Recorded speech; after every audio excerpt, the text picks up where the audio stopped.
बिस्मिल्लाहिर्रहमानिर्रहीम। अस्सलाम वालेकुम। उम्मीद है खैरियत सां हूंदो। सिंजा मोती आऊं तव्हांजो मेज़बान इमरान अली मेमन। जीअं त कुझु कलाक पहिरीं मूं हिकिड़ो स्टेटस छॾियो हो त अॼु जो प्रोग्राम शागिर्दनि लाइ इंतिहाई अहम आहे। सो जेके बि शागिर्द दोस्त मुंहिंजो प्रोग्राम ॾिसनि पिया या जेके बि तालीम सां रिलेटेड भेणूं भाइर ऐं ॿार इहे असांजो प्रोग्राम ॾिसनि पिया, उनखे पहिरीं त अपील कंदसि हिन प्रोग्राम खे शेयर लाज़मी कयो ताकी ॿियनि दोस्तनि ताईं मुंहिंजी ॻाल्हि रसी सघे। हिन वक़्तु आउं मौजूदु आहियां सिंध डेवलपमेंट एसोसिएशन जी ऑफिस, जिथे इंस्टीट्यूट आहे हिकिड़ो, उते हर क़िस्म जो कोर्स बिल्कुलु फ्री थो करायो वञे। जी हा, बिल्कुलु फ्री। अॼु जे जदीद दौर में फ्री कोर्स ऐं नथो सम्झां त कोई इंस्टीट्यूट एतिरो कराए थो, पर हीउ इंस्टीट्यूट जेको आहे इहो तमामु कोर्स फ्री कराए रहियो आहे। अचो तव्हांखे असीं अंदरि जो अहवाल बि ॾियूं था ऐं हिते अचो तव्हांखे अंदरि जो अहवाल ॾेखारियूं था। सभिनी खां पहिरीं हिते तव्हांखे ऑफिस पियो ॾेखारियां, जेका एडमिन ऑफिस आहे। हिते असांजो दोस्त हूंदो आहे शहज़ीम आबिद, उन सां बि ॻाल्हाईंदासीं ऐं अंदरि जो हाल अहवाल तव्हांखे ॾेखारींदा। अचो। अस्सलाम वालेकुम। व्यवस्था जे साम्हूं ही सॼो हिकिड़ो सिस्टम ठहियल आहे जिथे तव्हांखे मुफ़्त कोर्सिस तमामु खोड़ सारा सेखारे वञनि था। सभिनी खां पहिरीं असीं ॻाल्हाईंदासीं शहज़ीम आबिद सां। शहज़ीम आबिद ज़ाहिरी हुनजी पंहिंजी त हिकिड़ी पहचान आहे, पर हिन जे वालिद साहब खे बि तव्हां तमामु खोड़ सारो सुञाणंदा हूंदो, जेको टीवी जो तमामु वॾो हिकिड़ो एक्टर आहे। शहज़ीम भाई अस्सलाम वालेकुम। ठीक है, खैरियत आहे?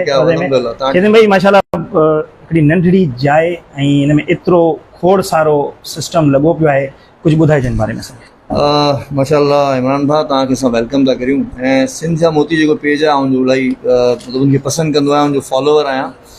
ऐं तव्हां चओ पिया नंढी जाइ बिल्कुलु नंढी आहे, पर हिते 25 कंप्यूटर्स जो अरेंजमेंट आहे। हींअर असांजो जेको सेक्शन थिए पियो हले पियो MS ऑफिस जो, गर्ल्स जो टाइम आहे माना 3:30 बजे खां वठी 5:30 बजे ताईं छोकिरियुनि जो टाइम हूंदो आहे। अच्छा, जेको कोर्सिस आहिनि उहो फ्री ऑफ कॉस्ट पिया थियनि। ठीकु आहे। सिंध में जेकॾहिं SGA जो नालो सिंध में मशहूरु आहे ऐं हैदराबाद में ॾिसिजे त तमामु पॉपुलर आहे, छो त इहो उहो इदारो आहे जेको फ्री में कोर्सिस कराए पियो।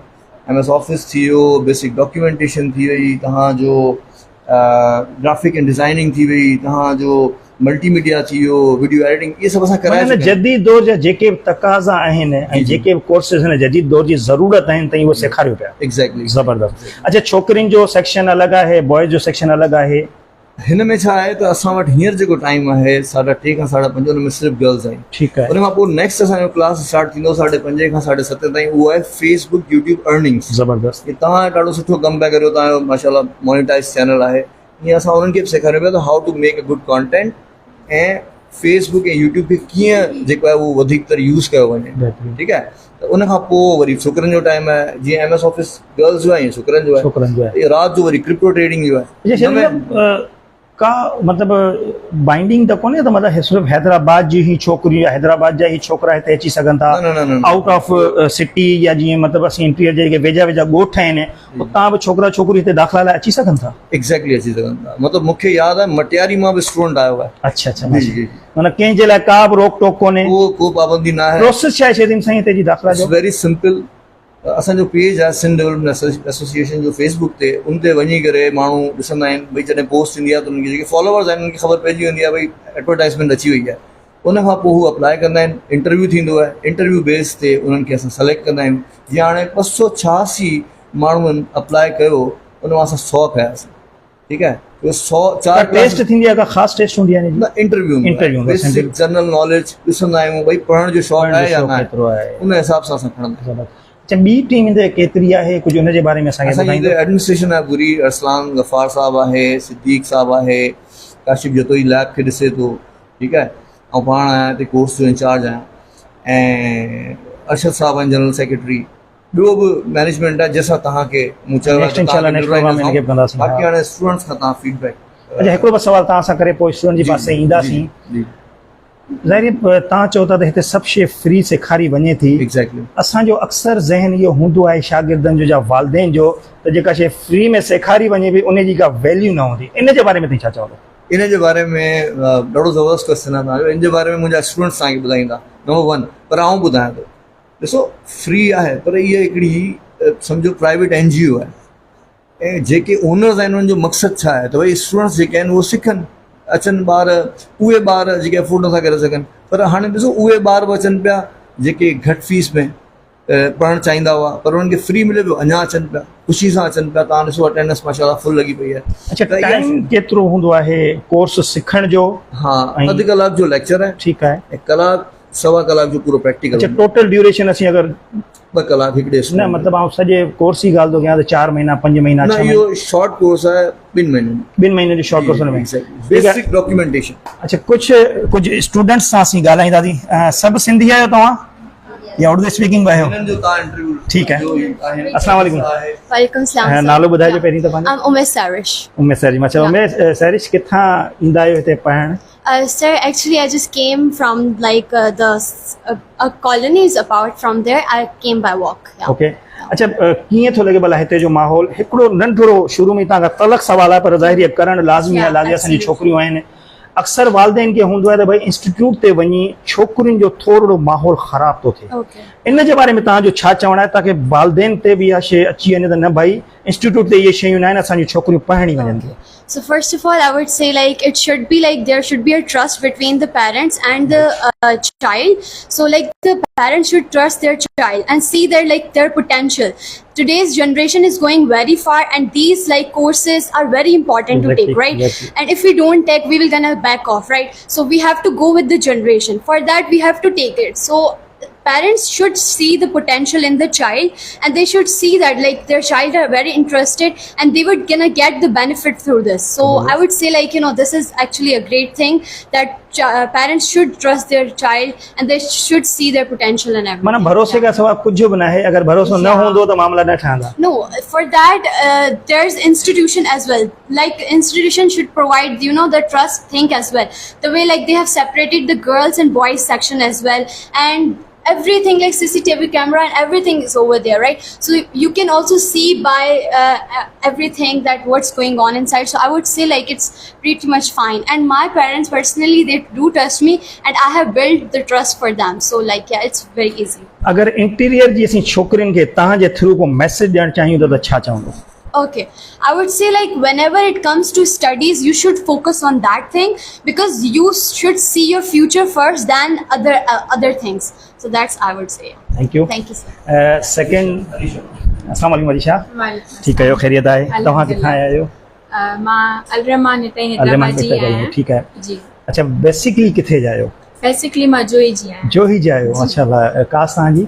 ठही में मुंहिंजी कास्ट। अञा ताईं बि ॻोठ वेंदा आहियो या वञणु घटि थींदो? हा, न वेंदा रहंदा आहियूं। अच्छा, ॻोठनि में पाण अक्सर इहो ई ॾिठो आहे त छोकिरियुनि जी पढ़ाई ते तमामु ध्यानु घटि ॾिनो वेंदो आहे। बिल्कुलु। छा तव्हांजे ॻोठ वारे पासे बि अहिड़ो माहौल आहे या उहो तब्दील थी चुको आहे? न, असांजे ॻोठ में बि इहो ई माहौल आहे की छोकिरियुनि खे न कढंदा आहिनि, न पढ़ाईंदा आहिनि। कीअं तब्दीली कीअं आई तव्हां हिते, मतिलबु कीअं पहुतो? कुझु तब्दीली ईअं आई की मतिलबु हिकिड़ो हूंदो आहे की नानाणो ख़ानदान ॾाॾाणो ख़ानदान, लेकिन असांजो जेको ॾाॾाणो हो उते आहे पढ़ाई लिखाई, उहो सॼो ॿाहिरि निकितल आहे, लेकिन नानाणनि जी साइड न आहे। त असांजो जेको फादर आहे उहो डेथ थी वई हुनजी, तंहिंजे करे असां हैदराबाद में आयासीं ताकी पढ़ी सघूं, ज़िंदगी में कुझु करे सघूं, पंहिंजो करियर ठाहे सघूं। अच्छा, पंहिंजे ॻोठ जी छोकिरियुनि खे जेके हिन वक़्तु ज़ाहिर आहे उन्हनि जी ख़्वाहिश हूंदी पढ़ण जी, छा मैसेज ॾींदो उन्हनि खे? उन्हनि जी ख़्वाहिश हूंदी बिल्कुलु पढ़ण जी, ऐं उन्हनि जे वालदेन खे बि मां इहो ई चवंदसि की पंहिंजे ॿारनि खे कढो, छोकिरियुनि खे पढ़ायो, छोकी अॼुकल्ह जे दौर में छोकिरी जेॾी इंडिपेंडेंट आहिनि ओॾो वधीक सुठो आहे। अॼुकल्ह जेको माहौल हले पियो, छोकिरी पाण खे जेॾो बचाए त पढ़ाई सां ई बचाए थी सघे, शऊर हुन में हूंदो त पाण खे बचाए सघंदी। ॿियो केरु ॻाल्हाईंदो? Thank U. नालो ॿुधाइजो पंहिंजो। ज़ुलेखा ख़ान। माशाल्लाह। ज़ुलेखा, किथां खां आहियो तव्हीं? ऐं बेसिकली जखमाबाद जी आहियां, पर हींअर 2019 में असां हैदराबाद शिफ्ट थियासीं, ऐं इन जे लाइ थियासीं जो की अगरि असांखे अॻियां वधिणो हुयो। मुंहिंजा भाउ कराची में कमु पिया करनि, माशाल्लाह जॉब में हुया, ऐं पोइ असांखे बि हेॾां वठी आया। असांखे हुते न रहणो हुयो, छोकी अॻियां निकिरणो हुयो, इंडिपेंडेंट थियणो हुयो। माशाल्लाह।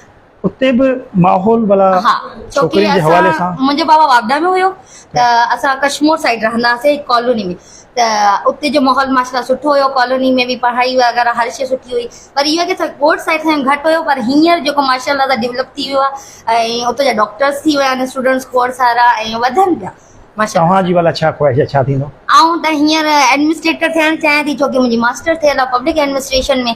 हींअर आऊं सरशेज़िम को पंहिंजी स्किल सिखां थी, माइक्रोसॉफ्ट वर्ड में ऐं एक्सेल सिखणु चाहियां थी ऐं अॻियां जेको आहे बैंक वग़ैरह में कमु करणु चाहियां थी। मुतमिन आहियो हिते जी पढ़ाई सां? बिल्कुलु बिल्कुलु बेसिक्स खां सिखायो वञे थो, तरीक़े सां सिखायो वञे, हर शइ जी फैसिलिटी ॾिनी वञे थी असांखे, ऐं सुठो माहौल ॾिनो वञे थो, इन्वायरमेंट ॾिनो वञे थो, ऐं जेको पुछणु चाहियो था खुली करे पुछी सघो था सर वारनि खां।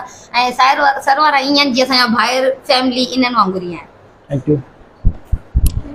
ज़बरदस्त। असांजी नंढड़ी माशाल्लाह सभिनी में उमिरि में घटि थी लॻे मूंखे। नालो ॿुधाइजो। अस्सलाम वालेकुम, माय नेम इज सदीसा एजाज। माशाल्लाह। छा चवंदो, कहिड़ी क्लास कहिड़ी में कई ॿुधाइजो? So just given my metric exams, I'm gonna Mashallah. go in 11th. inshallah. 11th में? Yeah. अच्छा, ज़ाहिर मैट्रिक जी स्टूडेंट ही टाइम अहिड़ो हूंदो आहे जो असीं पाण खे ठाहिण बि हिन एज में शुरू कंदा आहियूं, ऐं अगरि ख़राबु करिणो आहे त उहो बि हिन एज में ई असीं ख़राबु Yeah. कंदा। छा मैसेज ॾींदव तव्हां पंहिंजी उमिरि वारी छोकिरियुनि खे कि कीअं पंहिंजे पाण खे अॻियां वधाइजे? Okay, that's a wonderful question. I would say that to everyone, not only girls or not only boys, everyone, I would say, of course, first of all, focus on your studies, build your goals, and think about what you want to do in life, and then focus on that first. I won't say that completely, give your youth into your studies. Also enjoy, go to events, or, have time with your parents and everything. However, your main priority should be your studies, should be your goals, should be your careers. Be conscious about your surroundings and see, wherever I live, wherever I am, is that safe, is that good? That's what I would like to say. माशाल्लाह, ज़बरदस्त ज़बरदस्त। अस्सलाम वालेकुम। नालो ॿुधाइजो पहिरीं। मुंहिंजो नालो माजिदा आहे ऐं मां हितां हैदराबाद में आई आहियां ठीकु आहे। बेसिकली। ऐं जॾहिं खां हिते आई आहियां पहिरीं त मूंखे मतिलबु बेसिक नॉलेज वग़ैरह सिखणी हुई। ऐं चयो कि मूंखे लाइफ में पहिरीं खां बिल्ड थियणो आहे। पहिरीं खां मतिलबु कुझु वेबसाइट वग़ैरह ईअं कयां पई घर में यूट्यूब तां अर्निंग वग़ैरह। त जॾहिं वरी हिते खां आयसि मूंखे चयो कि लाइफ में अञा कुझु करिणो आहे, अॻिते वधिणो आहे। त वरी हिते जीअं आयसि फैसिलिटीज़ ज़बरदस्त आहे हिते, ऐं टीचर्स वग़ैरह फ्रेंडली बि आहे, काफ़ी ज़्यादा सम्झाईंदा बि आहे, गाइड वग़ैरह कंदा आहे जेको कुझु सम्झ में न अचे त अल्हम्दुलिल्लाह सिखां वई। ऐं अॻिते लाइफ में गोल्स आहे अचीव करणा आहे, ऐं इंशाल्लाह हितां सिखी वेंदमि त सभु बेस्ट थींदो। अच्छा, तव्हां सम्झो था त पहिरीं खां हिन जदीद दौर में गर्ल्स लाइ काफ़ी खोड़ सारा मौक़ा ओपन आहिनि? जी जी बिल्कुलु आहे। जे अगरि गर्ल्स चाहे न त घर में वेही करे ऑनलाइन बि सिखी सघे थी, पर उन्हनि जो हूंदो आहे फैसिलिटीज़ बि न मिलंदियूं। ठीकु आहे, जे अगरि उहो चाहे त मतिलबु फ़ोन्स वग़ैरह यूज़ कंदियूं रहंदियूं आहे, त फ़ोन्स फज़ूल में टाइम वेस्ट करण खां बहितर आहे त ऑनलाइन वग़ैरह सिखे त बहितर आहे। Thank U. हिकिड़ी ॿी अदी असां सां ॻाल्हाईंदी। अस्सलाम वालेकुम अदी। नालो ॿुधायो पहिरीं। कायनात। कायनात, माशाल्लाह। कायनात जी माना ॿुधायो पहिरीं त। दुनिया। सर मां कंहिंजी दुनिया आहियो भला? वालिद साहब? हस्बैंड। माशाल्लाह। अरे बाबा, ही त मैरिड आहे। घणी मैरिड घणा आहिनि हिते ॿुधाईंदो मूंखे? तव्हां त छॾे न सर, असीं छा करे रहिया आहियूं? 3 गर्ल्स माना मैरिड आहिनि। भई परमिट कयो आहे हस्बैंड? सर असल में असां में कोन पढ़ाईंदा आहिनि। मां तव्हांखे ॿुधायां थी त पर मुंहिंजो जेको माना सोहरो आहे जी जी, उनखे इलाही शौक़ु आहे। उन पंहिंजी धीअनि खे पढ़ाइणु चयो, पर उन्हनि जूं मङणी थियल हुयूं, असांजे ख़ानदान जो जेको एनवायरमेंट आहे उहो ॿाहिरि कोन निकिरे। केरु ज़ाते आहे? जतोई। बाबा माइटी आहे तुंहिंजी? तॾहिं करे अच्छा, मतलब छो भला, मतलब पढ़ाई जो रुझान? असल में इन लाइ त असल में असांजा वॾा जेके शुरू में हा उन्हनि जो इहो रुझान हो त ॿाहिरि छोकिरियूं निकिरंदियूं, उन्हनि जो माना माहौल ख़राबु थींदो, ई थींदो। पर असांजा बॉइज़ जेके हाणे जेका जनरेशन आई आहे उहे पढ़नि पिया, पोइ उन्हनि असांखे अलाउ कया। माना मुंहिंजी मां ग्रेजुएशन मैरिड खां पोइ कई आहे। अच्छा। मुंहिंजे हस्बैंड खे इजाज़त ॾिनी, मुंहिंजे घरवारनि खे इजाज़त ॾिनी। हाणे असांजी माना जेका जनरेशन आहे उहा असांखे ॾिसी वधे थी, मुंहिंजे सहुरे खे ॾिसी वधे थी। त औलाद केतिरी भेण तव्हांखे? हिकिड़ी धीउ आहे। हिकिड़ी धीउ आहे, माशाल्लाह। 8 साल। कीअं भला मैनेज कयो था घर खे इन सभिनी शयुनि सां? माना मूंखे मां 2.5 सालनि जी नंढड़ी हुई त मां कोर्स कयो हो उन टेक्सटाइल इंजीनियरिंग। ज़बरदस्त। पोइ वरी उनखे वठी वेंदी हुअसि, उनखे विहाईंदी हुअसि, उनखे सामान ॾींदी हुअसि, उहो रांदि खेॾंदी, मां पंहिंजो कमु कंदी हुअसि। हींअर मूंखे अलाउ कयो आहे मुंहिंजी धीअ त वञो अम्मी तव्हां पढ़ो, ऐं पंहिंजी ज़िंदगी इंजॉय कयां, तव्हां पंहिंजी पढ़ो, तव्हां पंहिंजी। ज़बरदस्त ज़बरदस्त। ठीकु। शेज़ीन साईं सां हिकिड़ो सवाल कंदासीं, उन खां पोइ प्रोग्राम खे वाइंड अप जी तरफ़ वठींदासीं। शेज़ीन, ॿियनि ॻोठनि में या ॿियनि शहरनि में बि मतिलबु अॻियां जो इरादो आहे अहिड़े क़िस्म जा इंस्टीट्यूट खोलण जा? एक्चुअली साईं वारनि जो प्लान त आहे, साईं वारनि जो इहो बि आहे त कंप्यूटर त सिखनि पिया ॿार, सिलाई सेंटर जो साईं वारनि जो प्लान आहे इंशाल्लाह उहो फ्री ऑफ कॉस्ट ज़बरदस्त इंशाल्लाह इहो साईं वारनि जो स्टेप आहे Step आहे। दे विल डू इट मतलब ॻोठाणनि खे ख़ुशख़बरी ॾियो त मे बि जल्द ई इहे शयूं थी वञनि। Exactly thank you Shahzeen, thank you all girls viewers. उम्मीद कयां थो त हीअ नंढड़ी कोशिश अव्हांखे ज़रूरु पसंदि आई हूंदी। ही जेके बि असांजूं भेणूं वेठल आहिनि, पोइ मैरिड बि आहिनि, अनमैरिड, पर जेके ऐं सम्झां थो पाकिस्तान जो आईंदो आहिनि, ही पंहिंजी फैमिली खे, पंहिंजे ॿारनि खे हिन पढ़ाई खां पोइ, हिन कोर्सिस खां पोइ केतिरो कमु ईंदियूं। ऐं सम्झां थो त इन जी का मिसाल मिले कोन थी। हैदराबाद जहिड़े शहर में तव्हांखे फ्री कोर्सिस, ऐं सम्झां थो हिते माण्हुनि खे अचणु खपे, दाख़िलाऊं पंहिंजे ॿारनि खे ॾियारणु खपनि, ऐं सम्झां थो फ्यूचर तमामु हुननि जो बहितरीनु थींदो। उमीद कयां थो मुंहिंजो प्रोग्राम पसंदि आयो हूंदो। हिन प्रोग्राम खे शेयर लाज़मी कंदो, मुंहिंजे यूट्यूब चैनल खे सब्सक्राइब कंदो, मुंहिंजे टिकटॉक ID खे फॉलो ज़रूरु कंदो। वरी ॿिए के लाइव प्रोग्राम सां तव्हां सां गॾु। अल्लाह हाफ़िज़। ॾेखार पोइ फिनिश कयूं।